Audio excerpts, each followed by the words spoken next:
Awesome. Welcome, everyone.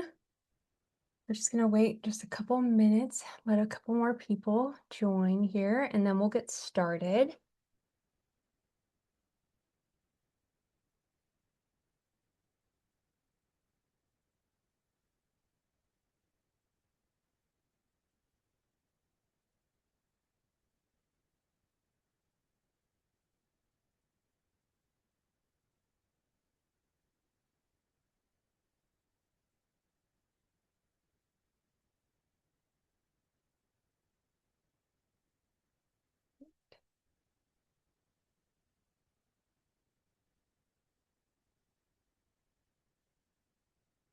Okay.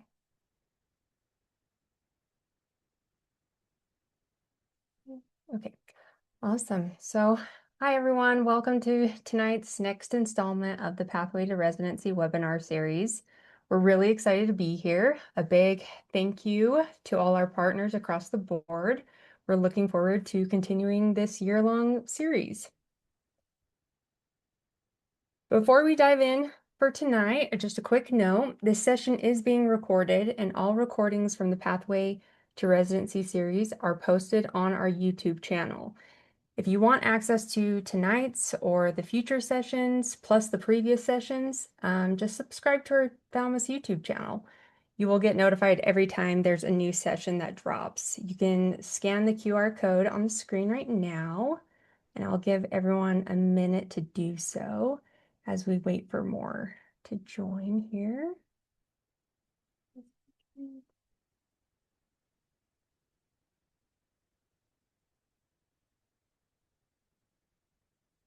Okay.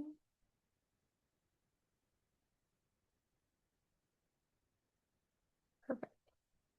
All right. And also, while you're here, we'd love for you to follow us on social media. You can find us at Thalamus.org and Thalamus GME on LinkedIn, Instagram, Facebook, X, and YouTube. We often share updates, educational resources, and information about the series and recruitment throughout the year. And so if you're not already following us, now is a great time to do so. Okay, so before we continue, I want to briefly highlight the Pathway to Residency series. This is a year-long webinar series designed to support applicants throughout the residency recruitment process. The series covers different stages of that journey, beginning with the building your story, then moving through understanding the residency landscape, navigating recruitment, and preparing for the transition into residency. Tonight's session is a part of that larger journey. So professionalism builds trust, the signals programs notice before you ever interview. Throughout recruitment season, applicants are making impressions long before the interview begins. Today, we'll explore what professionalism looks like throughout the recruitment process and how everyday interactions can influence the way programs experience you. Before we get started, I do want to introduce Team Thalamus. Across our organization, we bring more than 200 years of combined graduate medical education experience in a variety of different roles. Many of the people you see here will be leading sessions throughout the series, and several are joining us behind the scenes to help support the series as well.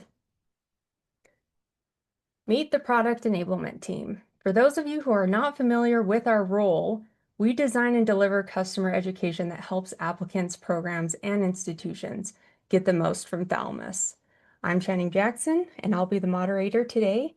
Before joining Thalamus, I was a residency coordinator and a program manager supporting child neurology, pediatric fellowship, and radiology training programs. And joining me as panelists today are Kelly Hooper and Kristen Smith. I'll let them briefly introduce themselves. Hello, excuse me. I'm Kelly Hooper.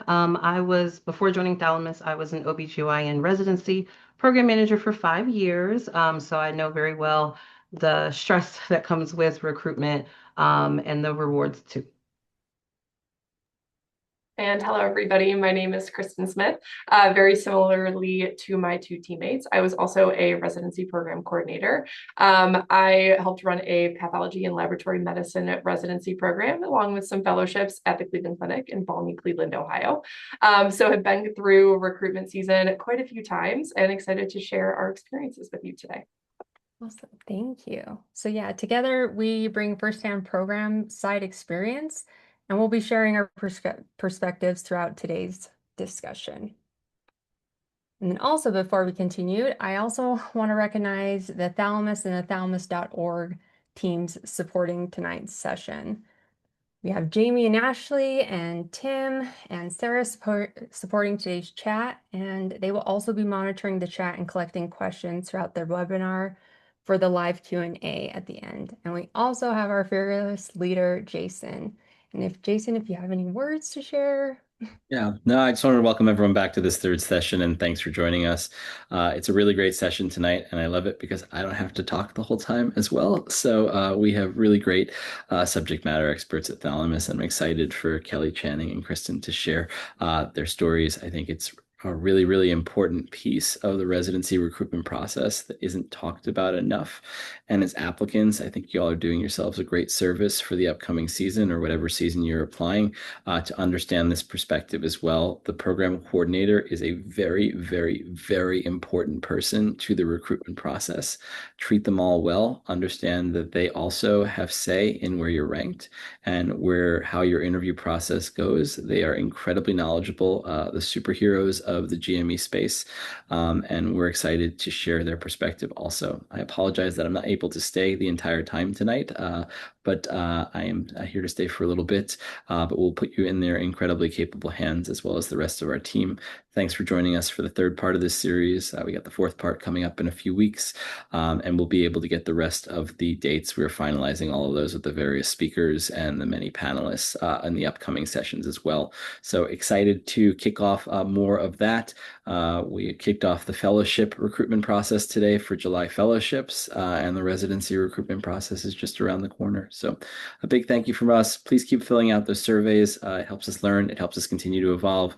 Please keep spreading the word to those who might be interested. We've got a lot of advisors that have joined us and applicants, and really anyone in this space is welcome to join us to share in this series with us. So thanks, everybody. Hope you have a great evening and enjoy the session. Thank you so much, Jason. Okay, so here is what we are covering today. We will start by looking at the signals programs notice throughout recruitment season and how those behaviors build or undermine trust. Then we'll put those ideas into practice through realistic scenarios and moderated discussion with our panelists, who begin firsthand experience from the program side of the recruitment. We will also close with the live Q&A and address as many questions as the time allows. So before we dive in, here are today's objectives. By the end of the session, you will be able to explain how professionalism shapes program perception before, during, and after interviews. Identify communication and scheduling behaviors that build or undermine trust. Recognize common professionalism missteps and respond effectively when they happen. And then connect season-long professionalism patterns to holistic review and ranking decisions. So throughout the session today, we'll introduce the professionalism signals programs may notice throughout Okay, recruitment forward it to your email. Oh, sorry. Oh. And then after each scenario, you'll hear from our panelists about how those situations are experienced from the program perspective. Keep in mind that there isn't always one universal answer. Different programs, different specialties, and different institutions may approach all the situations differently. And our goal isn't to give you so much a rule book, but to help you understand how professionalism is experienced throughout the recruitment process and think intentionally about the signals your behavior sends. So a signal is a simple something a program notices and interprets. It might be how you communicate, respond, handle scheduling changes, or navigate an unexpected situation. One interaction rarely defines an applicant. Over time, those interactions create patterns, and those patterns shape how programs perceive your reliability, your judgment, professionalism, and readiness for residency. This is the framework we'll return to throughout today's session. Every interaction sends a signal. Those signals create patterns, and those patterns build or undermine trust. So before we get into the specific behaviors, let's take a step back and look at what programs are really evaluating when they notice professionalism. They're looking for those signs of reliability, maturity, and readiness. Do you follow through on commitments? Do you exercise sound judgment? Do your actions demonstrate accountability and the consistency expected of a future resident? Ultimately, programs aren't simply asking whether you are pleasant or easy to work with. They're asking whether your behavior gives them a reason to trust you with the patients, colleagues, and responsibilities of residency. That's why professionalism matters beyond being nice. It gives programs information about whether you're ready for the role you're asking them to train you for. So what does that look like through the recruitment season? Professionalism builds trust through consistency. It means maintaining professionalism across every interaction, treating each other as part of the impressions programs from overtime, and choosing communication and behavior appropriate to the professional setting. What can undermine trust is inconsistency, acting professionally only when an interaction feels important, or assuming certain conversations don't matter, or allowing familiarity to replace professional judgment. The goal isn't perfection, it's consistency and good judgment. So we received a great question during registration that I think many applicants have probably wondered about. Does my professionalism really matter this early, before I even have an interview? So let's look at a scenario.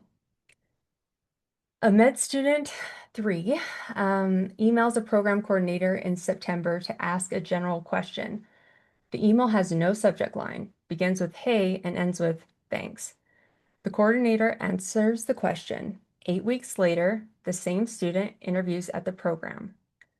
Kelly, does one casual email matter, or is it the pattern of behavior that matters more? And when do routine interactions become memorable enough to influence how a program perceives an applicant? So I would say here the pattern is what matters most. Context is helpful.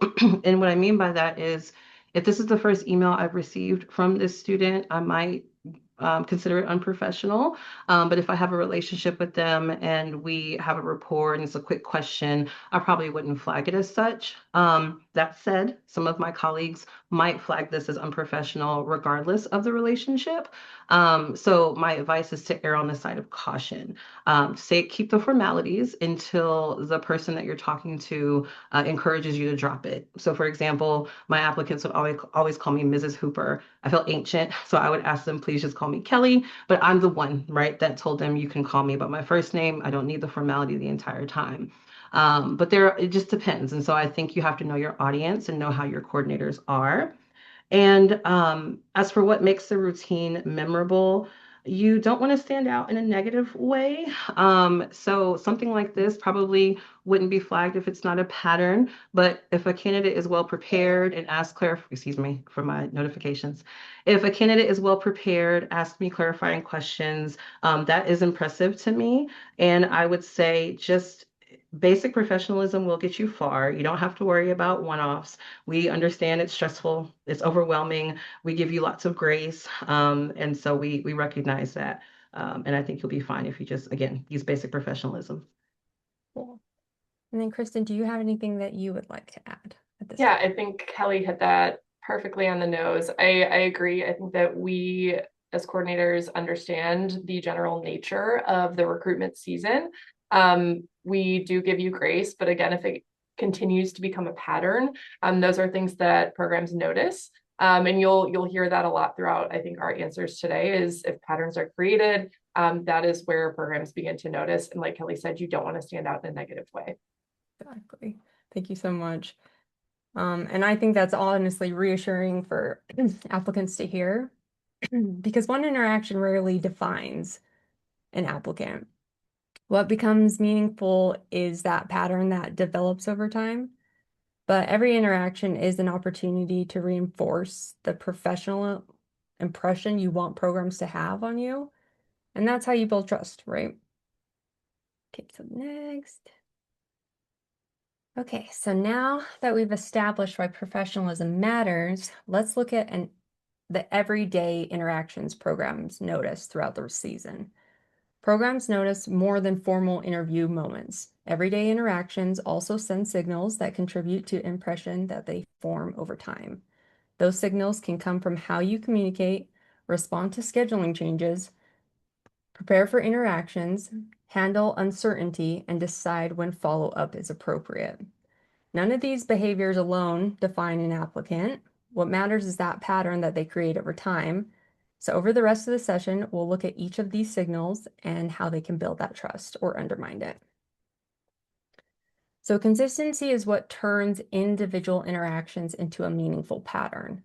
Throughout recruitment, programs interact with applicants in many different situations, from routine communication to stressful moments. Professionalism means responding when action is needed, maintaining a respectful approach, and treating everyone with the same level of professionalism. It does not mean responding the same way in every situation. It means demonstrating reliable judgment and respect, regardless of the circumstance or who you're interacting with. So here's another question that came in. How early should I start thinking about professional communication habits? So let's look at this other scenario. An M2 student emails a program in October to request information. The email is well written, using the coordinator's name, references something specific from the program's website, and closes professionally. 2 years later, the same student applies to the program. Kristen, can an early interaction like this shape program's perception over time? And what separates purposeful communication from contacting a program simply to be noticed? Yeah, great question. So I'm going to kind of answer this in two parts. So initially, yes, I think that early interaction like this can absolutely kind of shape the perception over time. But again, one email is kind of a nice memory. A single well-written email doesn't carry much weight on its own. What really starts to matter, and again, you'll hear this through and through as we talk about today, is kind of the start of the pattern that the program can see. So this applicant writes a really nice initial email with genuine curiosity about the program. Then through those next following years, kind of starts to attend open houses and program specific events, and then ultimately applies for the program. So again, the consistency of this applicant being around and kind of being present is really starting to create that pattern of professionalism and genuine interest within the program. And somebody will start to notice that. Now, I do kind of want to state here that, again, the system isn't perfect. We're all human too on the GME side. So even though this well-written email will only kind of create perception if there's a way to kind of connect the dots, right? So whether that's a coordinator's memory, so you email me with your genuine interest in the program. But again, coordinators aren't databases. I'm only human and I get tons of emails as a coordinator a year. And there's also high turnover within the coordinator position within GME. So unfortunately, unless this email is documented kind of broadly across the program, perception kind of happens by chance, right? So again, continuing to show up for those program events on top of this communication is going to be really important. That then kind of leads me into that second question. And I think the more interesting of the two. So what kind of separates that purposeful communication versus just being kind of noticed and reaching out just to put your name in an inbox, right? And I really think it comes down to kind of the individuality and what that message is really like asking for, right? So again, if this email references something concrete from the program's website or social media platforms, or maybe something that was said in an event, that actually takes research or participation, that just kind of creating this random off mail merge email doesn't. And then finally, kind of in asking without asking for something performative, right? So maybe you're asking a genuine question about the program and not fishing for reassurance or kind of to build a relationship with the coordinator that then they have to manage and make sure that you're feeling comfortable, right? In comparison to kind of I just want my name in an inbox type of email that is generic, the non-specifics, and really more just kind of for visibility's sake than like really getting to know the program. That comes off very easily within an email. It's very easy to tell if an applicant has just kind of created a template, Control F, edit as B. It's very easy to tell if a program or an email was written for a specific program. So ultimately where I kind of land with that is, yes, early contact like this can shape perception and should honestly, but it's only a signal and kind of a small piece of the part of really showing that interest. It's a standalone gesture. So again, this type of email communication, along with attending those program events and being seen, can really start to shape that professionalism pattern that programs will start to notice. And then finally, when crafting these emails, kind of finding that fine line between purposeful and performative outreach, right? The emails aren't all about polish and being perfect. Again, it's about that individuality and real purpose, right? That genuine interest, and that'll come across in that email. So again, it'll become very apparent and it'll show in that email if you're looking for something real and real information, or really just trying to show up in a coordinator's inbox. Long-winded answer, but I hope it was helpful. Oh, for sure. I love that. Kelly, do you have anything to add? I think Kristen covered it well. I know when I was a manager, I would tend to pay attention to those applicants that would email me kind of in the non-busy season, because I could tell that this was kind of a signal for them wanting to be noticed. And also, I would pay attention to applicants that attended the open houses and all the events that Kristen mentioned that we have, because like she said, we do notice when it's a one-off versus when it's a pattern and you're actively engaged and you really do seem interested in our program and wanting to get to know us. So, yeah, Kristen, I think you did very well with that. Nothing to add. Thank you so much, y'all. Um, yeah, those are really great. And just so many memories come flooding back, as well as like from my, from my program perspective, just like the genuine communication. Yeah, it's just great memories to have.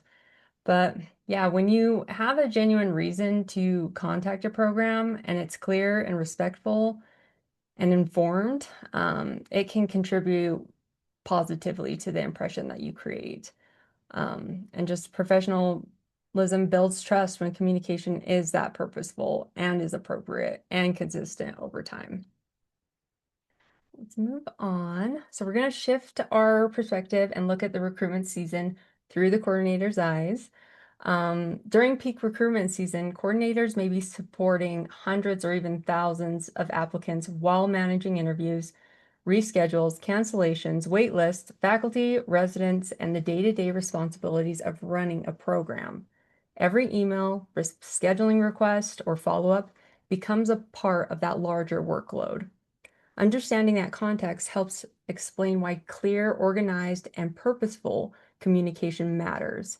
It makes it easier for programs to help you and demonstrate preparation, awareness, and respect for the people supporting your recruitment journey.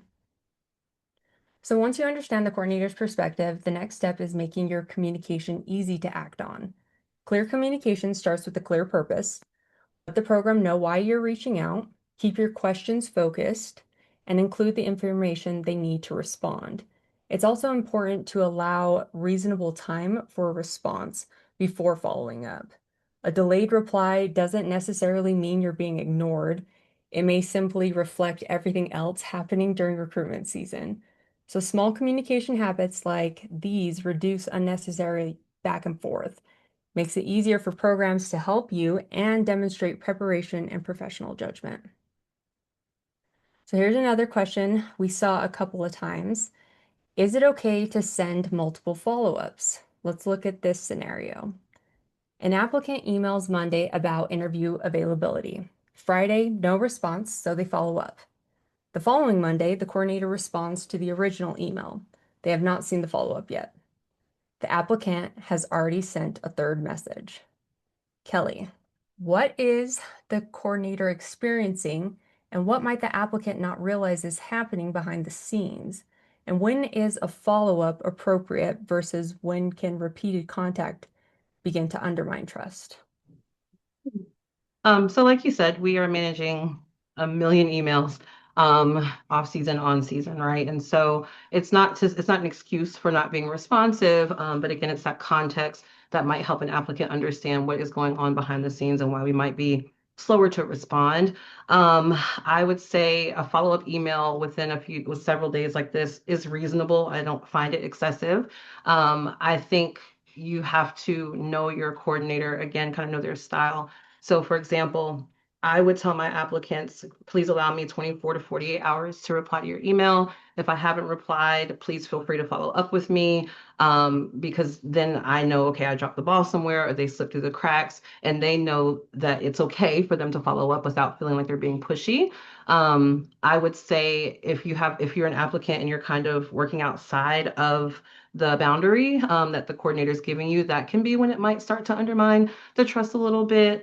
Just because, again, we're all juggling so many priorities. You're juggling all your programs, we're juggling all the applicants, and we just really want to make sure that we're staying on top where we can. And for the follow-up emails, I would say if you have questions that come up between your emails, so let's say you're waiting on a reply from me, try to hold all your questions until you get a reply and then send them all at one time. And again, that's simply because we might miss it. We do our very best. We don't mean to, but if you're sending multiple emails, you might miss one, but might respond to the wrong one. So again, just realizing that we're trying to balance it, but try to keep your emails concise and kind of all your questions in one place where you can. Thank you. And Kristen, do you have anything to add to that? I would just reiterate that last bit that Kelly said. I think that her tidbit of condensing all of the questions that you may have, which are important, right? We want you to understand who we are as a program and understand if you could see yourself training there and living in the city and all those things. But I agree with what she says, correlate those questions into kind of when we get our chance to respond to you and then ask those questions. I think that's a lot more impactful than I agreed, like what Kelly said, the one-off emails. I think that's a really impactful tip. Yeah, for sure. Thank you so much, y'all. So the takeaway from that isn't that applicants should never follow up. It's a thoughtful follow-up can absolutely be appropriate.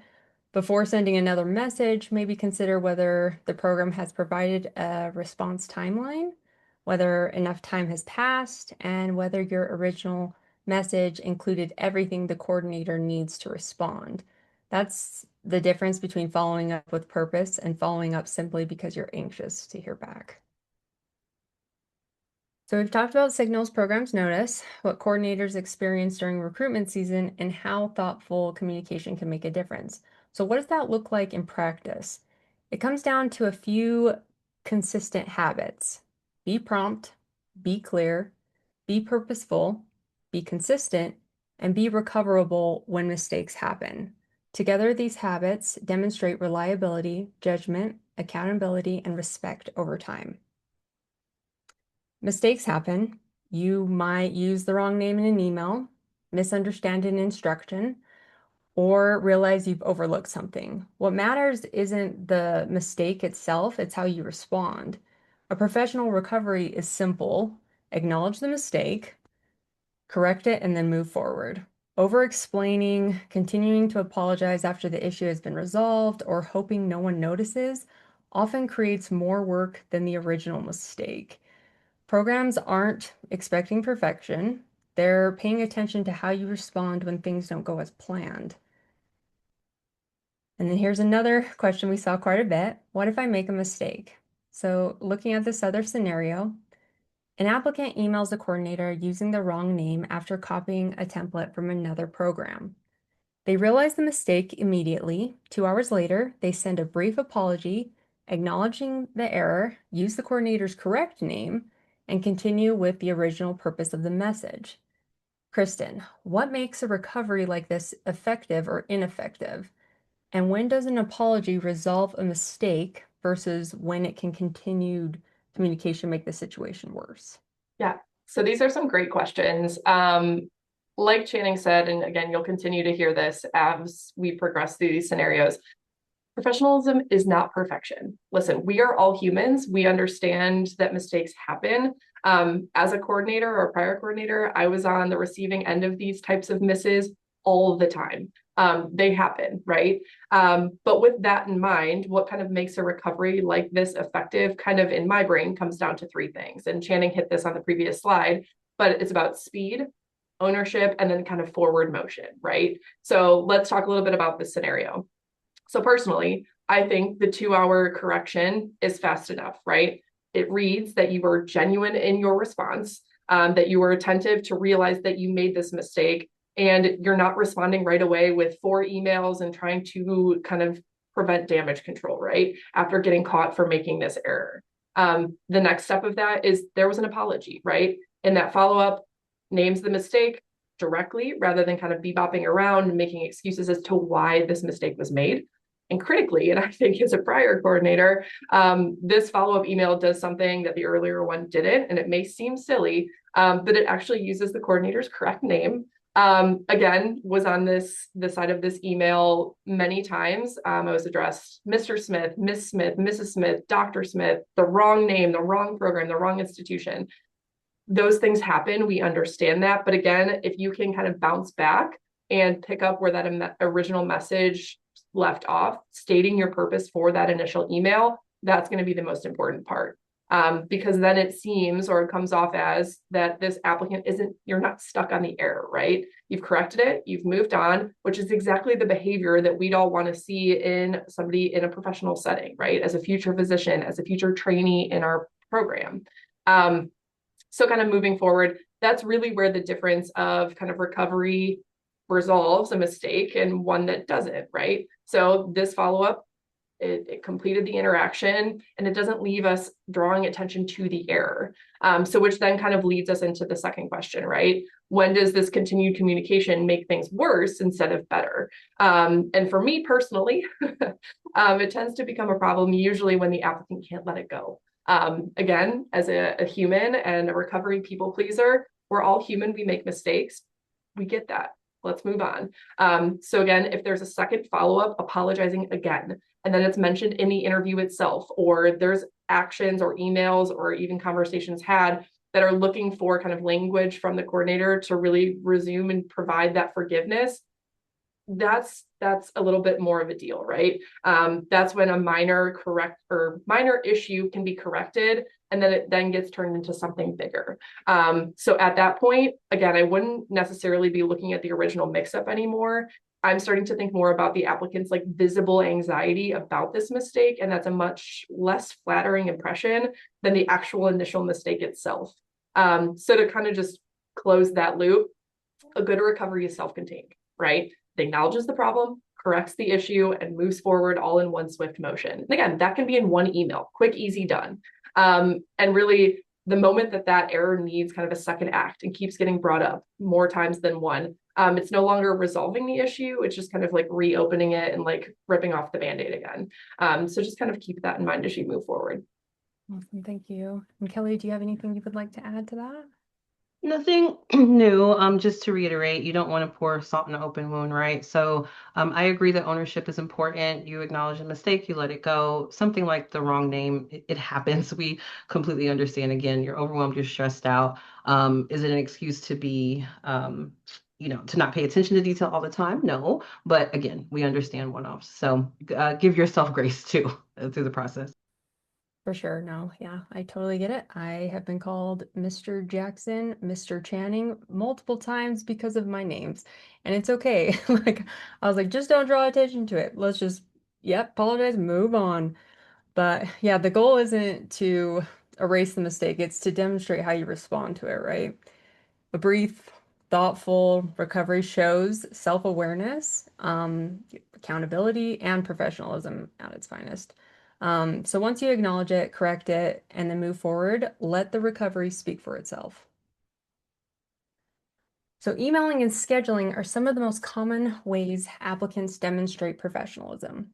Programs notice how promptly you respond, whether your purpose is clear, how you handle scheduling changes, and whether your follow-up is necessary and appropriately timed.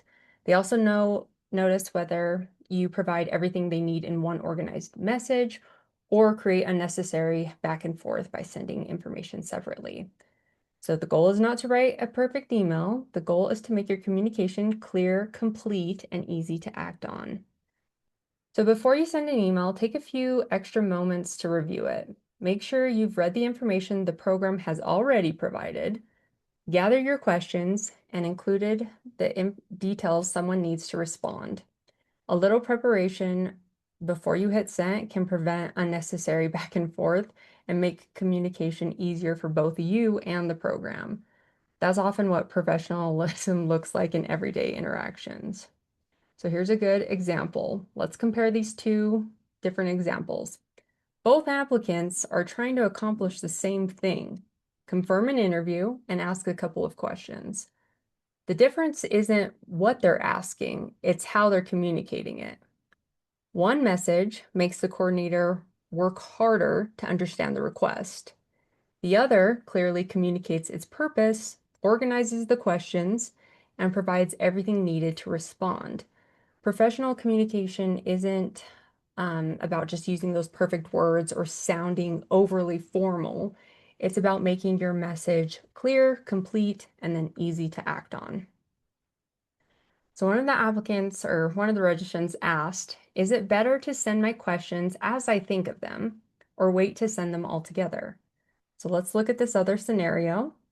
A coordinator sends an interview invitation on Monday morning. The applicant confirms that day. Tuesday morning, they email asking about parking. Tuesday afternoon, they send another asking whether the interview is virtual or in person. Wednesday morning, they send a third asking what time to arrive. The answer to all of those questions were included in the original invitation. Kelly, what does this communication pattern signal to the program, and how should applicants handle multiple questions or information that they may have missed? Well, it shows that you are eager with the urgency of with the frequency of emails, but I would wonder how well this person would pay attention to detail. I do understand anxiousness and overwhelm gets in the way, and sometimes you miss things, and that's okay. The way I would approach this is to reply to that person with the original email, point out where, the information is that they're asking for and let them know if they have additional questions about, the day and logistics, please, read the email. It's all there. And I say that because in general, coordinators over communicate. We want to make sure that you're set up for success. We put all the detail that we can. We love to bold, highlight, change the color where we need to so that you notice the information and have what you need. Excuse me. So that's just something to be mindful of. Definitely try to pay attention, slow down, and read the information.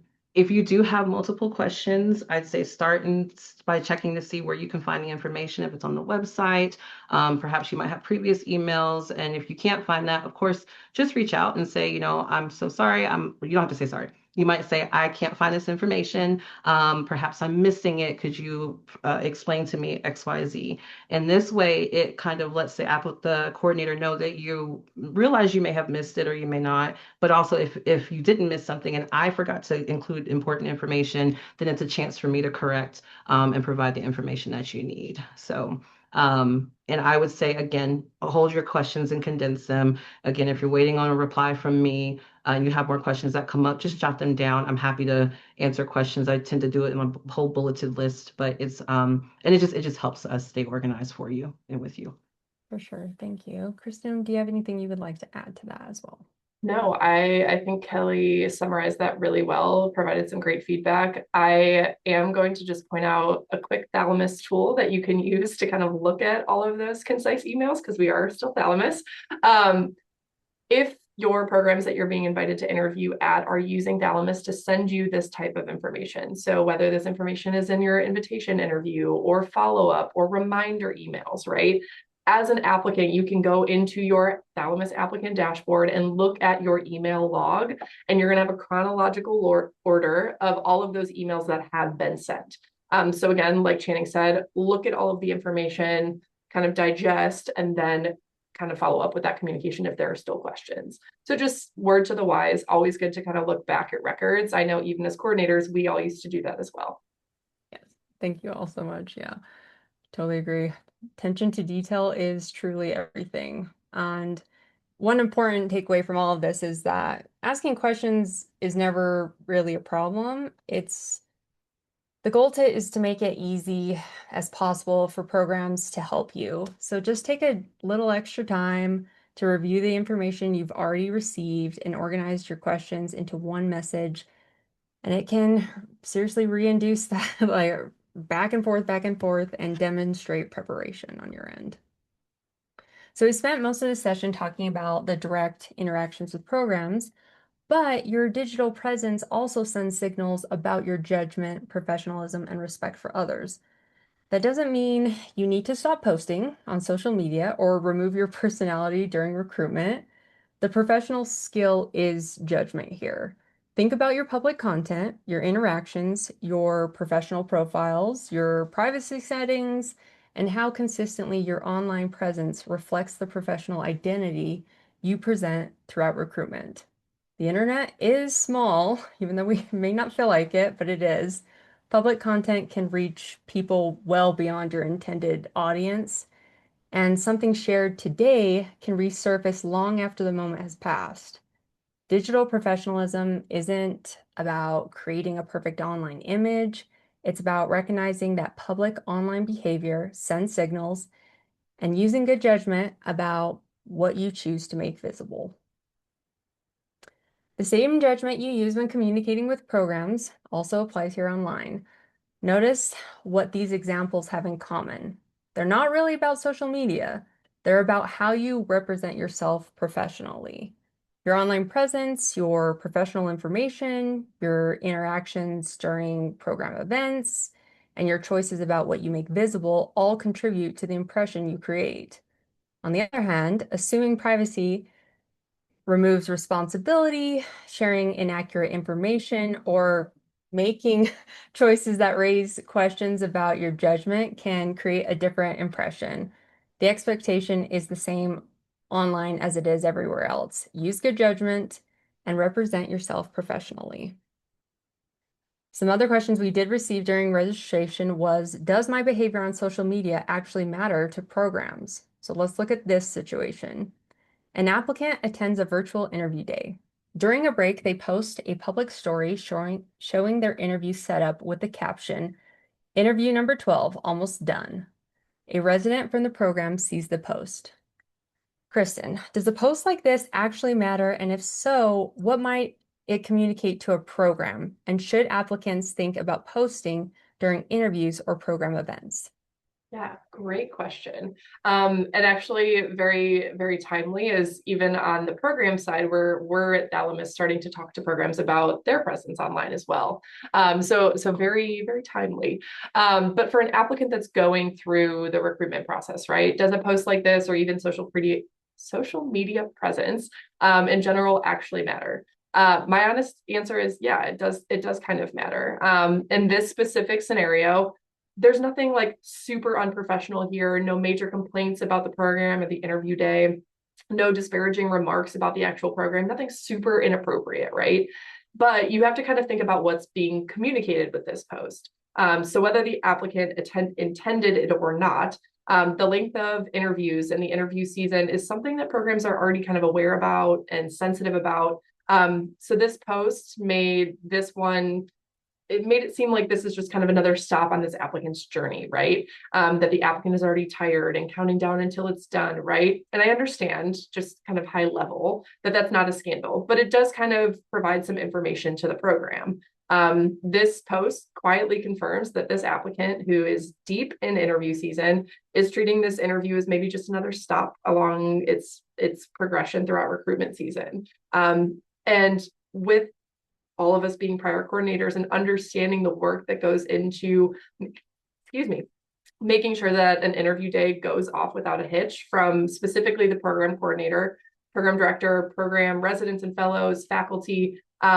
This can be tough to see. So I do just want to highlight that programs understand that recruitment is a long process, right? For applicants, for programs alike, we understand that. We understand the nature of the process.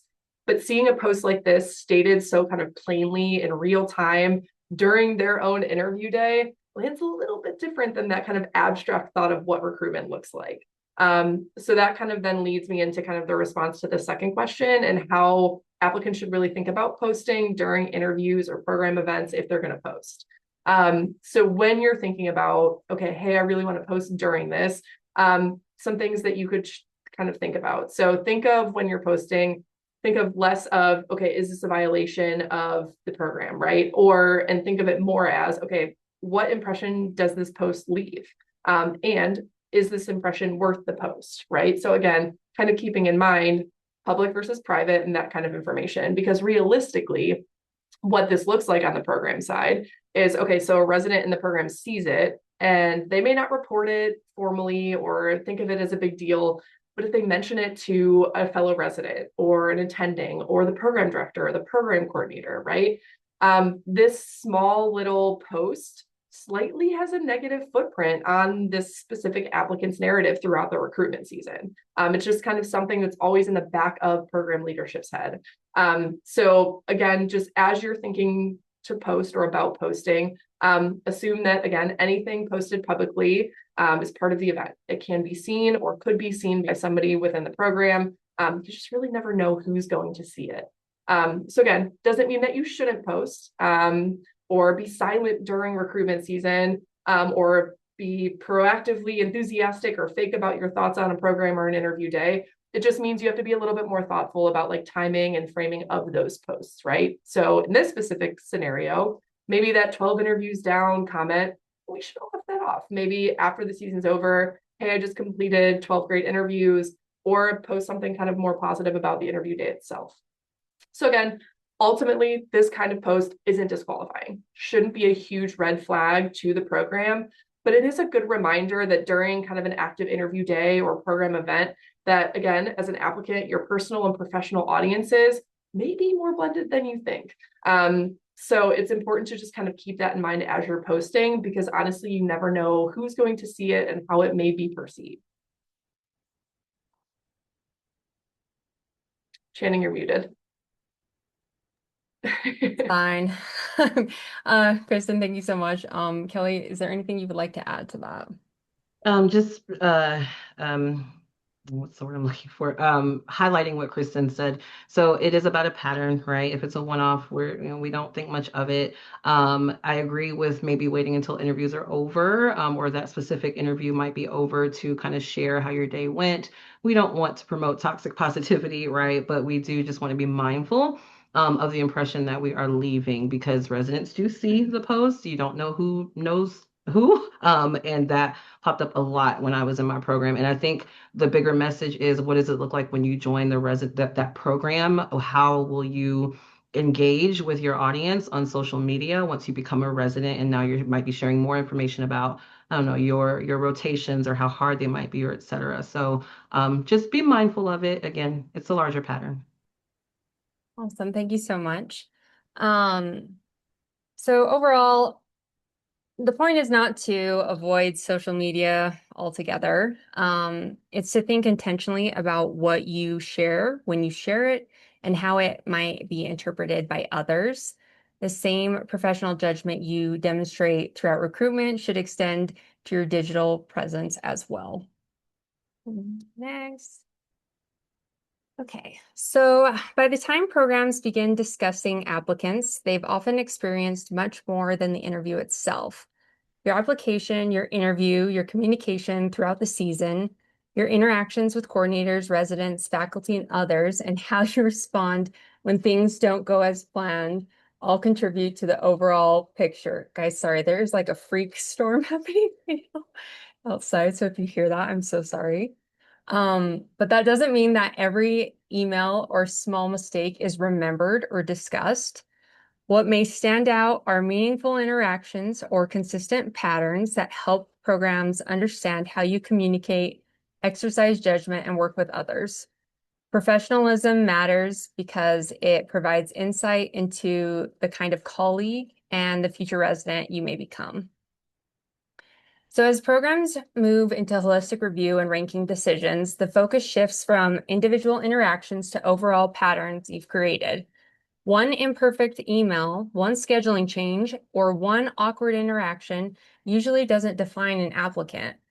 What becomes more meaningful is consistency over time. A pattern of reliability, sound judgment, accountability, and respect reinforces the professional impression you've built throughout the season.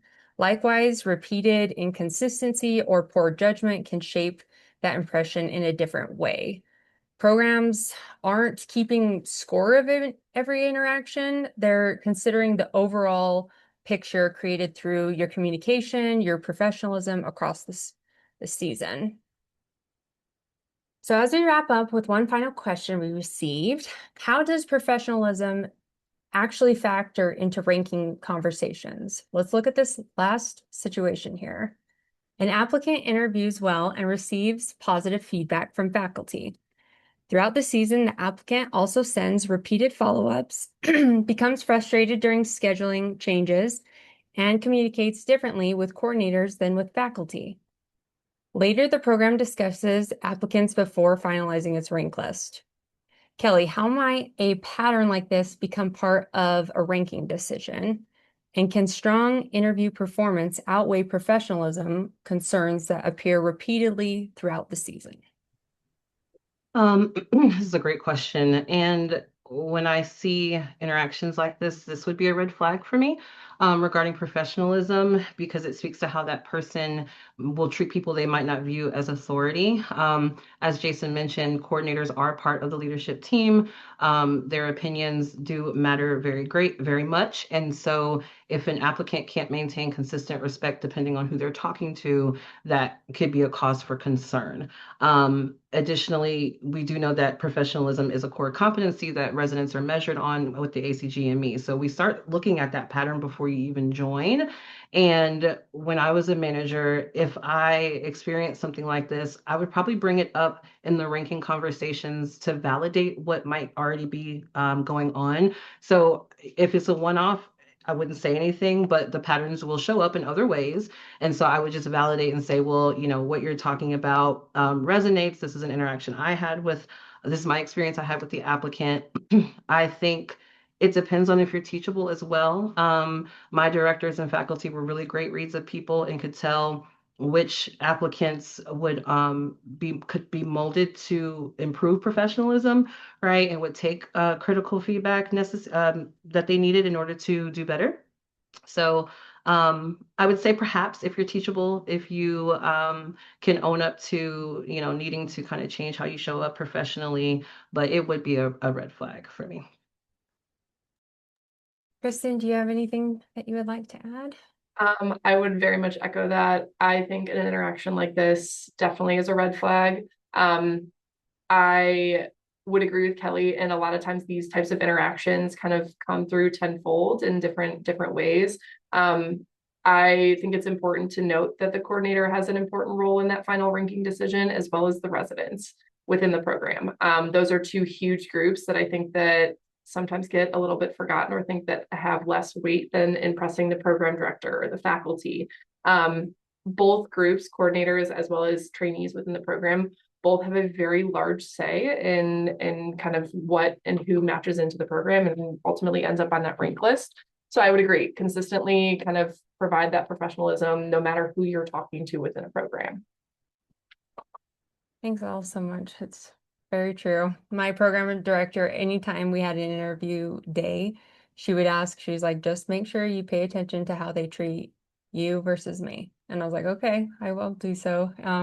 Didn't have a lot of horrible reactions, but it was still a good thing to have because sometimes people do act differently depending on your role. I would agree with that. I don't think I realized how much they took that into consideration until it happened. So I think it's really important that that's noted. Yeah, yeah. I was glad that she was looking out for all of us in the role too. I really appreciated that. But this brings us back to the central message of today's session. So professionalism isn't defined by one email, one interview, or one interaction. It's that pattern you create over time. Those programs are looking for applicants who consistently demonstrate good judgment, respect for others, and a willingness to learn. Those are the qualities that help programs feel confident in you as a future resident or colleague. So as we move towards the close of tonight's session, I want to leave you with a bigger picture. Professionalism is not defined by one moment. Throughout recruitment, programs experience a series of interactions that shape the overall impression you create. So let's bring it all together with one of the final takeaways. Throughout tonight's session, we explored how professionalism shows up across the recruitment process, from communication with programs to scheduling interactions, recovering from mistakes, and maintaining a professional digital presence. Each interaction provides an opportunity to demonstrate how you approach the process. Professionalism is not one email or one interview or one decision. It's reflected in the consistency of how you engage with others throughout recruitment. If there's one thing I hope that you take away from tonight's session, it's this. Professionalism is built through the choices you make throughout recruitment. Whether you're responding to a program, navigating a schedule change, recovering from a mistake, or interacting online, each decision contributes to the experience you create for others. None of these choices require perfection. They require intention, consistency, and respect for the people you interact with throughout this season. These everyday choices are what help you build trust with the programs throughout the season. So before we wrap up, we want to share a few ways you can stay connected with Thalamus and the series. As a reminder, all the Pathway to Residency session recordings are available on the Thalamus YouTube channel. If you haven't already, scan the QR code on the screen to subscribe and receive notifications when new recordings come available. Just wait a few seconds here so we can close on time. And then this will be posted on YouTube, so when in doubt, Google it out. And again, you can also stay connected by following us on social media. You can find us at Thalamus.org and Thalamus GME. And as part of the Pathway to Residency series, we have additional product enablement-led sessions coming up. So you can take a moment to look through these upcoming topics on the screen. If one of these sessions connects with where you are at in the recruitment process, we would love for you to join us. And then, of course, before you leave, we appreciate it if you could take a moment to complete the survey. Your feedback helps us improve future sessions and better understand what is most valuable to the applicants. Just simply scan the QR code on the screen to participate. And thank you for taking the time to share your feedback. And then this will also be in the post communications afterwards. So we've covered a lot of ground, and now we would like to hear from you if there are any questions. Our team has been monitoring the chat throughout the session and collecting questions if there are any. So we'll try to answer as many as we can with the time remaining.